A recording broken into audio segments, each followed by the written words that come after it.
છોલે ટિક્કી ચાટ બનાવવા માટે અહીંયા મેં છોલેને 4 થી 5 કલાક પલાળીને હળદર મીઠું નાખીને બાફી લીધા છે। હવે આપણે એમાં 2 થી 3 બટેકા બાફેલા એડ કરીશું અને મેશ કરી લઈશું। હવે એમાં આપણે બેઝિક મસાલા એડ કરવાના છે। હળદર, લાલ મરચું, ધાણા જીરું, 2 થી 3 ચમચી ચણાનો લોટ એડ કરીશું। ઝીણી સમારેલી ડુંગળી એડ કરીશું। 1 લીલું મરચું કટ કરેલું એડ કરીશું। થોડો મરી પાવડર, અડધી ચમચી ગરમ મસાલો, સ્વાદ પ્રમાણે મીઠું અને લાસ્ટમાં આપણે કોથમીર એડ કરીને મિક્સ કરી લઈશું।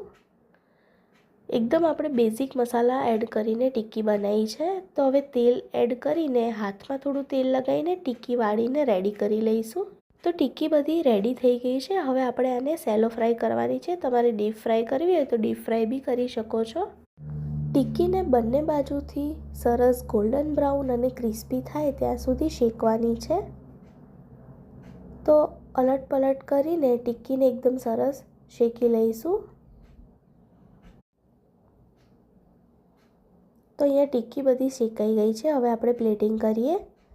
તો ટિક્કી લઈ લઈશું। હવે એના ઉપર આપણે ગ્રીન ચટણી એડ કરીશું, દહીં એડ કરવાનું છે। દહીં અહીંયા મોરું જ લેવાનું છે, ગળ્યું નથી લેવાનું। હવે આપણે ઉપર ખજૂર આમલીની ચટણી એડ કરીશું। હવે એના ઉપર એક બીજી ટિક્કી લીધી છે, એને મેં કટકા કરીને એડ કરી લીધા છે। હવે એના પર ગ્રીન ચટણી, ગળી ચટણી અને દહીં એડ કરીશું। ઝીણી સેવ એડ કરવાની છે અને લાસ્ટમાં આપણે દાડમ એડ કરીશું।